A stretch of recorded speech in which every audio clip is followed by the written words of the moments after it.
beaming into your mind like a ray of cosmic revelation, smashing through the mainstream like a comet of prophecy. You're listening to Planet Vrilock, your podcast for everything super, psionics, and magic tech. Yes, welcome to my show.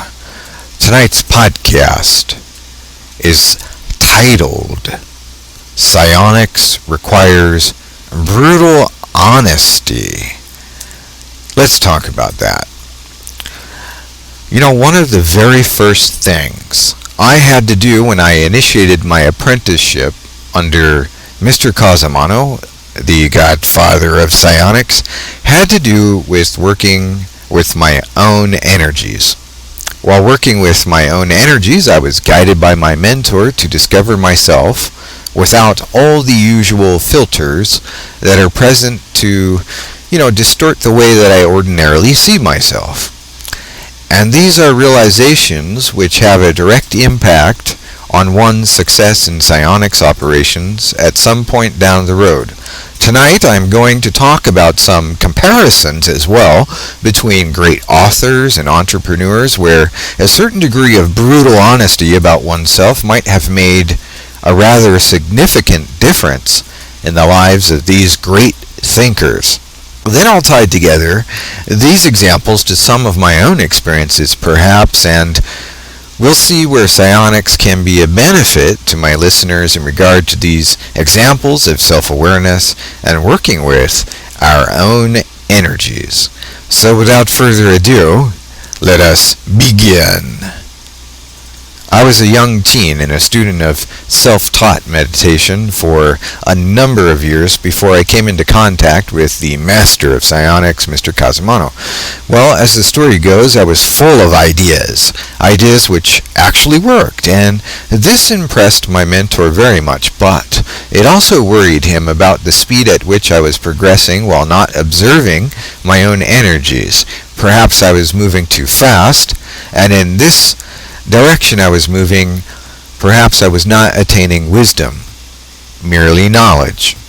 I had beginner's luck, and all that I did with mind powers and magic just sort of worked automatically in my life. I had great need for this magic, of course, as I've already told my story of my childhood years being plagued by rather unpleasant paranormal activity. Religion didn't help me at the time. The Bible didn't make it all go away. But when I began focusing on my mind and learning basic magic and psionics, I experienced an oasis in the midst of paranormal madness. Things changed. The paranormal transformed into the, normal, and these forces, which at first harassed me, fell in line under my commands. In essence, I learned to take charge of my own energies. One of the first things I had to do was begin learning not to deceive myself. We all do this on a daily basis, deceiving ourselves. Some people think that they are uglier than they really are. Other folks believe they're God's gift to women or to men more than they actually are. And a number of other details which we ordinarily overlook about ourselves. So my mentor had me stand in front of a mirror with a tape recorder. My job was to make certain observations about my environment and then, of course, about myself, and speak honestly into the tape recorder whatever I observed, and I was instructed to leave nothing out. The next step was to remove my clothing and look at myself in the nude. Now I know, you're permitted to have yourself a good hearty belly laugh on my show. It was rather funny at first. Yes, I was rather shocked the first time my mentor had suggested this to me. My first thoughts were, of course, oh dear, did I get myself involved with some kind of a pervert I don't even know yet? But no, seriously, I performed a variety of self-observation exercises and then followed by awareness training where I was required to go an entire day, mind you, blindfolded. And in other exercises, I was tied up and restrained to by my partner magician to learn how to free my mind from my body. And this is very significant. the mind is freed from the body once we come to a realization that we're not going to be moving around. It was rather funny to observe myself from a reference point of view from outside of my body, seeing myself in this bluish hue of light, and then noticing the oddness of my posture, the curvature of my head, and the funny slouch I could see more clearly from a disembodied or mentally projected point of view. This seems far-fetched, perhaps, to some of my listeners, but practicing these exercises makes all of this indeed possible. In short, I realized that I wasn't as hot and attractive as I thought I was during my teenage youth, and this was at first a little shocking to me because my view of myself was rather, quite different before coming to learning psionics. But I came to appreciate the honesty and to learn to enjoy my pursuit of further awakening my mind. Psionics requires brutal honesty. Long story short, all of these exercises and experiments proved to be 100% accurate, legitimate in returning to me certain results which improved my overall psionics abilities in the scheme of things. Else, if I had not worked at these exercises, I'd be a completely different kind of person, albeit a different kind of magician. So we'll cover some of these exercises in more detail in some of my future podcasts if you're curious to try these exercises for yourself. What I'm getting at here is that most of the time people on the whole are not very aware, at least not self-aware. We don't tend to really self-reflect. I was lucky or fortunate that I had spirits or entities knocking on the door to wake me up to a realization that the world is more than the visual or the obvious sum of its parts. But not everyone has this marvel of good fortune. So I decided I'd podcast to share with some of you my experiences and hope that this benefits you. Before I go on any further here, allow for me to impart my perception of the immediate present. And perhaps I might imbue my listeners with a vision of our times which may allow wisdom to blossom. Many of us right now feel rather captivated, albeit downright gagged, by Big Brother.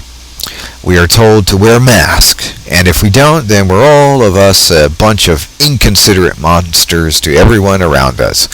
Social distancing has become the new norm that everyone is practicing or trying to, and we find ourselves in closed quarters with SNS, MSM, and the doors to the outer world close in behind us as we engage in relentless peddling of virtue signaling in forums and social media platforms.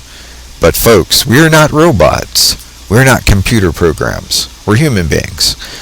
But those who attempt to control us do not see the natural world as a natural blueprint for life. Rather, they are possessive authoritarians who serve the primordial protocol, I've podcasted about this before, of an ancient darkness which seeks to oppress us so that it can ultimately devour our souls and possess us.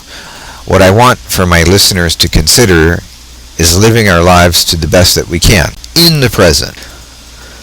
Perhaps a good way to illustrate my point here is, there's this old film from 1987, starring Rutger Hauer, rest in peace, where he takes the role of a Russian soldier who is intentionally captured to come to the aid of Jews in a concentration camp.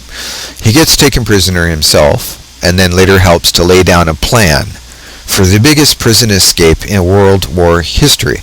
But while this may be the grand climax of the movie which sold the script to Hollywood, there is a hidden message about midway in the reeling of this film which depicts a scene wherein a younger Jew is so enraged by the cruelty of the Nazi guards torturing and murdering his people that this younger man challenges his elder in the camp. The elder, who's throwing a party and they're drinking and dancing within their prison camp, explains to the young man that while it is true that we are prisoners here, we need to feed our spirit. satisfy our souls. And so this is why we still have our little soirees and drink together, not as prisoners in a concentration camp, but as people with a heart and a soul. The basic realization in this scene of the film may lend some wisdom to the times that we are currently in, and to times of darkness we are falling deeper into day by day. Whether you live in a large house, or a tiny cottage, a condo, or an apartment, a tract home, a trailer, what you must remember to do is to live for today. Do not live for tomorrow's escape. Each moment of your life is precious. Sit and meditate and reach out to the stars, water your plants on your balcony, and share that vital breath of the cosmos with all life that is around you. Refuse to be made to live by somebody else's standards. Live your life. There will always be tyrants and oppressors in this world. This is Boot Camp 101 for your soul. Our goal is to raise our consciousness high, like an American eagle. Soar aloft the artificial spires and valleys of darkness so that we may evolve into greater beings of light and cosmic conscience.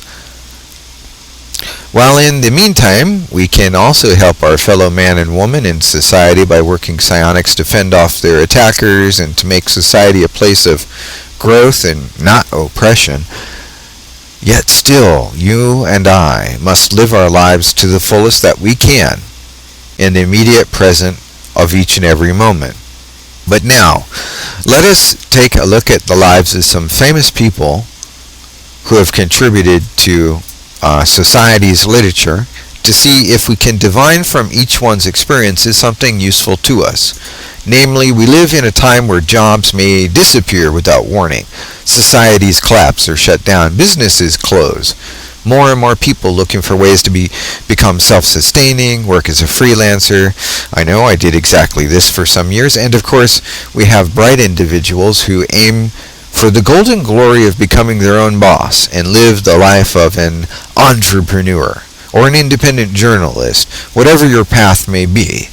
Then of course we have other folks who just go online and beg the world for donations without a second thought about what they're doing or how they appear, to people with a little more common sense.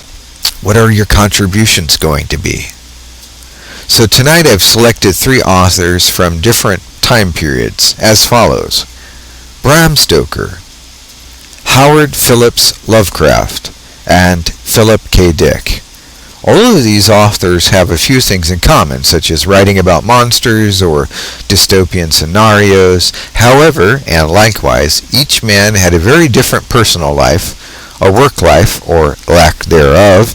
Plus, we will observe how each individual is either contributing to the system and society or not very much at all. This is considerable, but you must come to a gradual unrolling, a gradual understanding, a blossoming, I might say, rather than being told at face value what the wisdom speaks to us, who are making a short but deserving study of very important humans who lived perhaps long before us. We shall start with the life and works of Bram Stoker. Let us begin an understanding of what were Bram Stoker's contributions to society. Now, Bram Stoker lived from the 8th of November, 1847 to the 20th of April, 1912. Stoker is remembered as an Irish novelist.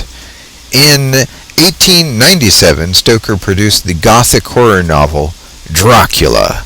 However, Stoker was not well known for this particular novel during his own lifetime.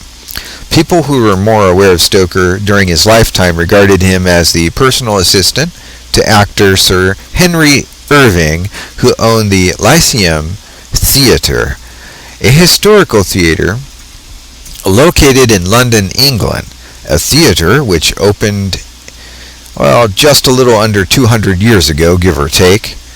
The theater opened in July of 1834. In August of 1817, however, the theater became the first in all of England to be illuminated by gas, or that is to say, gas is a power source for lighting. Now, Bram Stoker was not British himself, rather he was an Irishman born in Dublin, and the third child of 7 offspring. Stoker's eldest brother was Sir Thornley Stoker, who became the first baronet, and was a medical writer, anatomist, and a surgeon. Bram Stoker himself had in his life experienced early childhood illness of an unknown kind, which is similar in some ways to the early life of Howard Lovecraft, who we will talk about soon.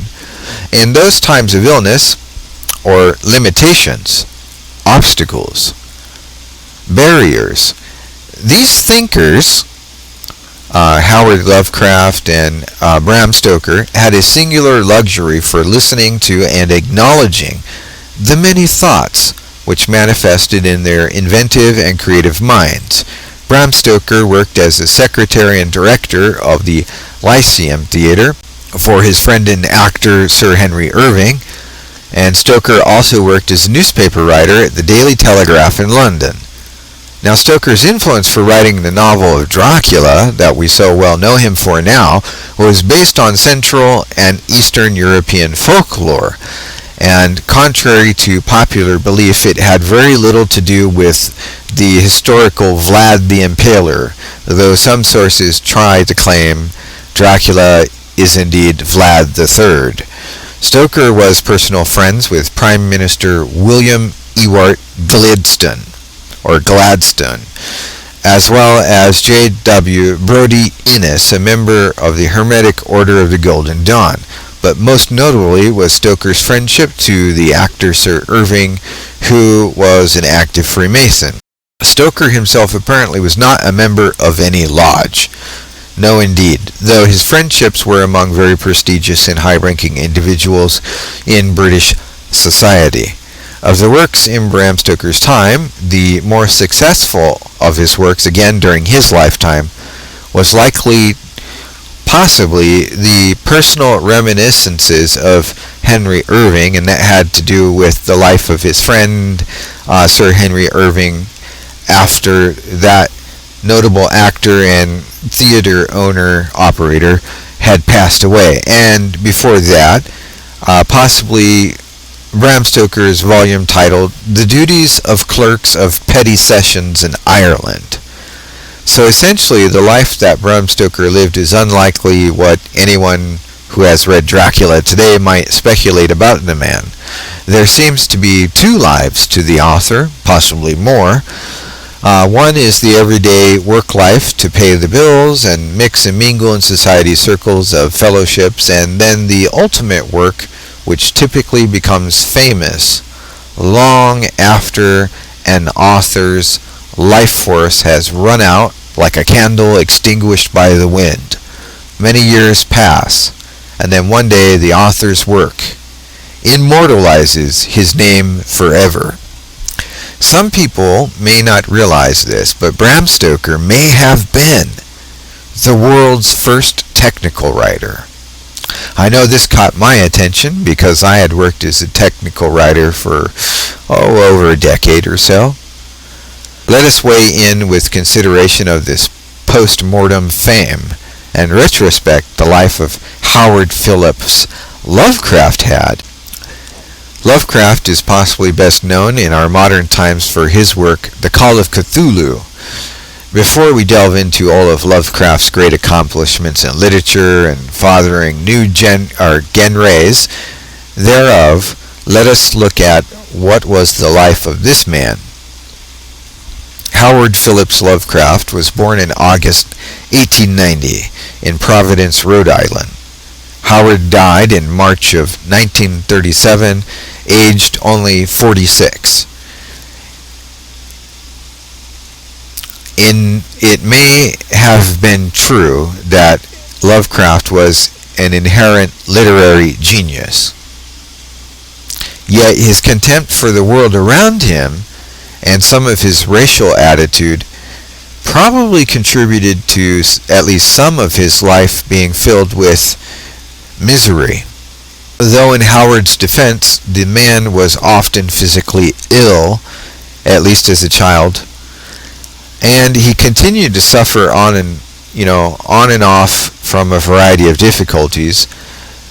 Again, to his defense, not all of which were Howard's own fault, but difficulties which, possibly, with a little careful thinking, might have been turned to more of his advantages rather than his disadvantages.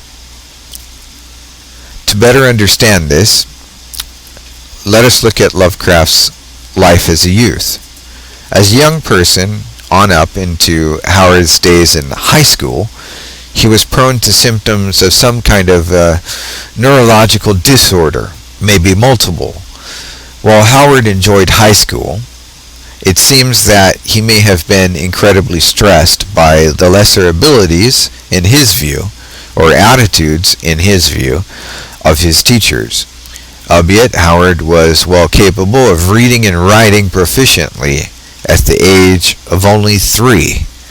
Howard's grandfather was a successful businessman who maintained contact with his little grandson by writing and, of course, receiving correspondences with the young Howard.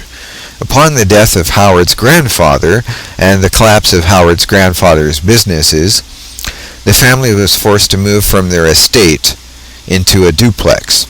And at this turn of events, Howard did not take the new circumstances very well. You might say that Howard failed to roll with the punches, and it likely did not help that his aunts continued to wear black clothing around the house in mourning of their father for some time period thereafter. In fact, this kind of environment seemed to have a significant impact on Howard, resulting in phantasmic nightmares and of strange beings of darkness carrying him into unfathomable abysses and beyond space and time into unimaginable outer hells.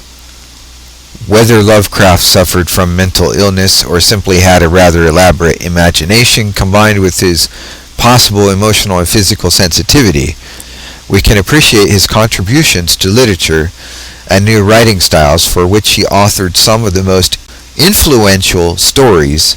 Even today, there are video games, role-playing games, comic books, and films created out of the Lovecraftian literary movement that was called Cosmicism.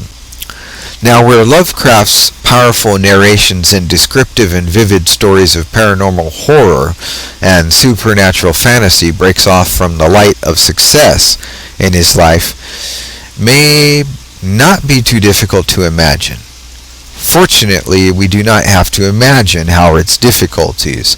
These are clear and clearly noted. Thankfully, we can read about his life in the works of Donald Tyson, an author and fan of Lovecraft, albeit quite a critic of Lovecraft as well, or by following the popular Lovecraft forums and web homes on the internet to learn some things about the author. It was in Donald Tyson's book about Lovecraft where I first read of Howard's refusal to accept money for his works of literature. That's interesting. At least at some point Howard considered himself a true gentleman, and he possibly fantasized that he was an Englishman sort of gentleman, and essentially, in his opinion, Howard believed a true gentleman would not allow himself to be paid for his great writings. This is, of course, an idealism which at length may have brought Howard Lovecraft into utter poverty, in one sense, and despair in the end of his life, combined with illness, physical illness, and a great deal of stress after his divorce. Lovecraft married once. Howard's wife ran a business, but not too long after marriage her business collapsed. Howard took some jobs to help his wife, who was also going through tough times of physical illness, but ultimately Howard's lack of past professional experience made his prospects for obtaining solid work a dismal prospect at best. Added to this was an increase in foreigners who were taking many of the labor and common jobs where he moved to in New York. In one episode of Howard's life, his apartment was burglarized, and this left Howard with nothing of value left except for the shirt on his back and the shoes on his feet. So to make a long and detailedly interesting story, albeit rather short, Lovecraft was offered a job as an editor, but he failed to take criticism for his work. He gave up often after one rejection, and so ultimately he even refused to take another job due to not desiring to travel. I believe it was to Chicago in one job offer, to take a job in another part of the country. And so Lovecraft returned to his home state in Rhode Island and lived off of what was left of his inheritance. And at length, Howard became very ill. Some sources say it was tuberculosis, some say it was other illnesses.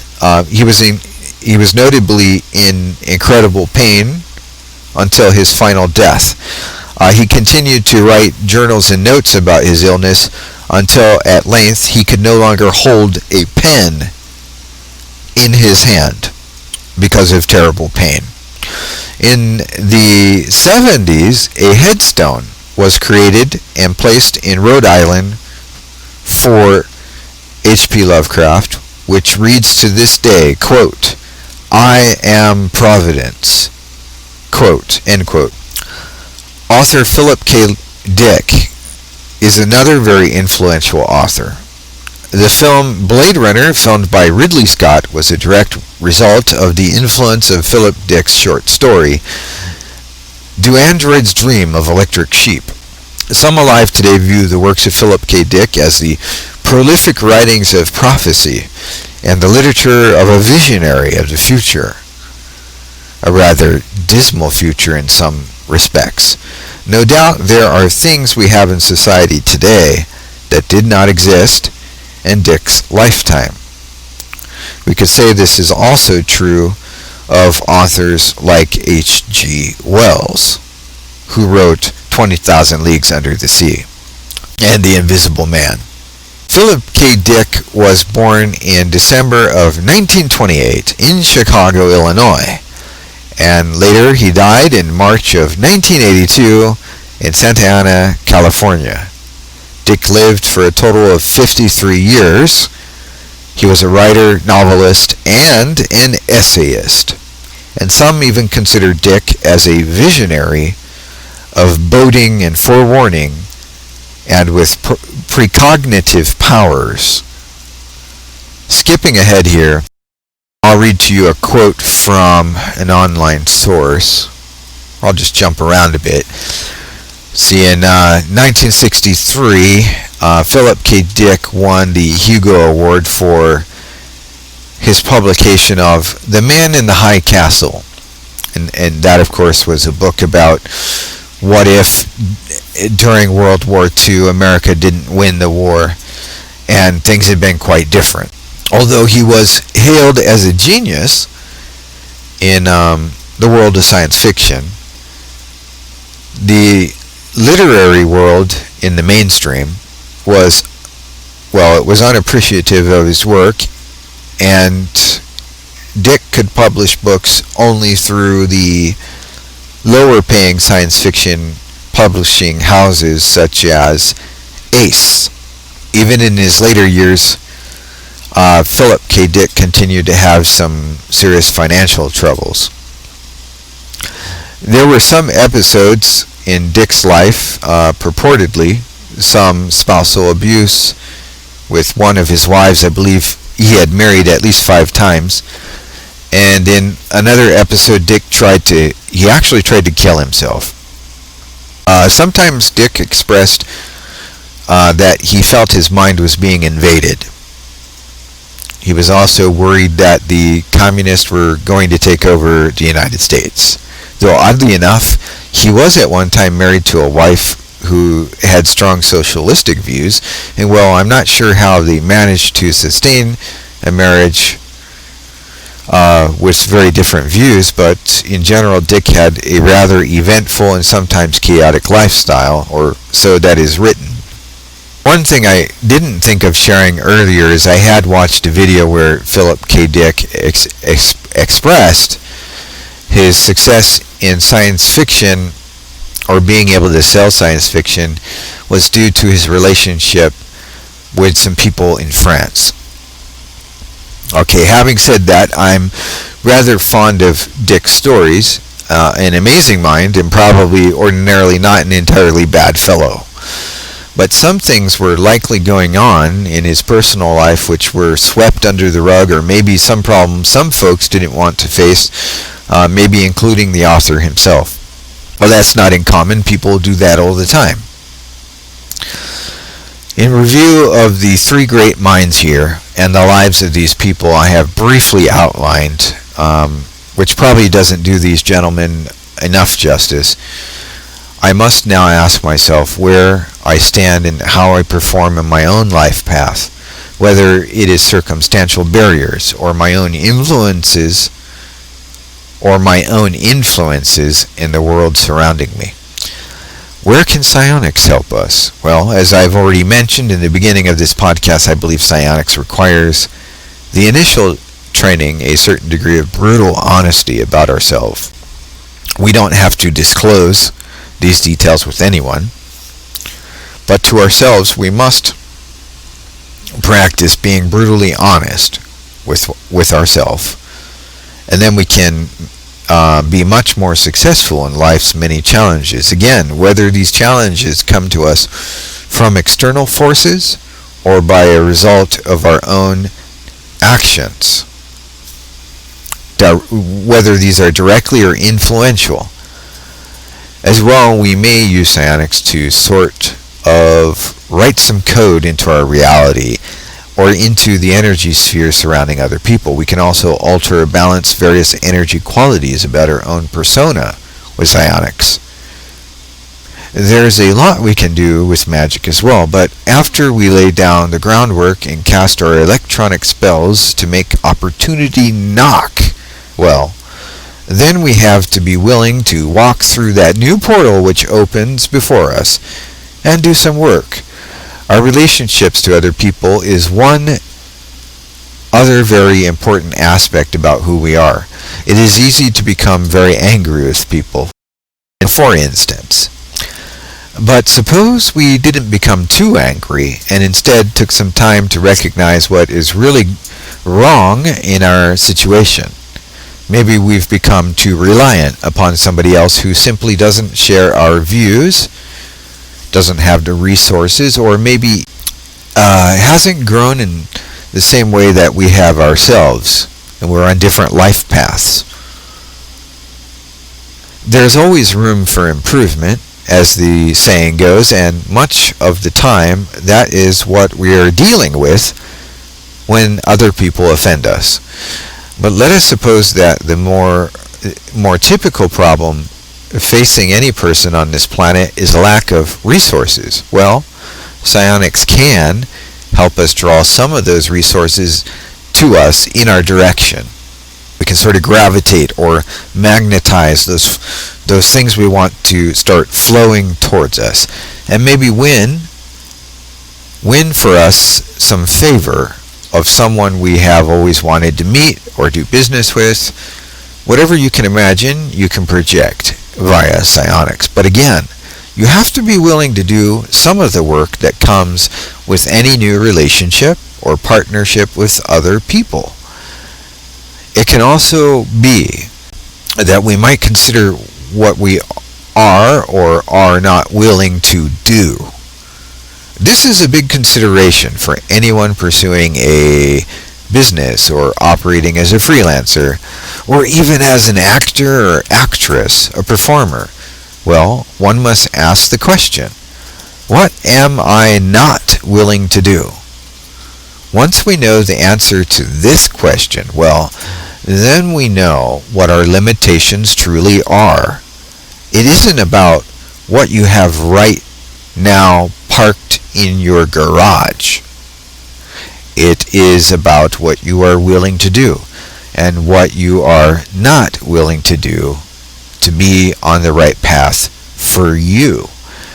Only you can determine this path. However, with some skills and tools like dowsing skills, radionics, and psionics, you have a better chance of making it in a rather difficult world, making it more the way you want it to be.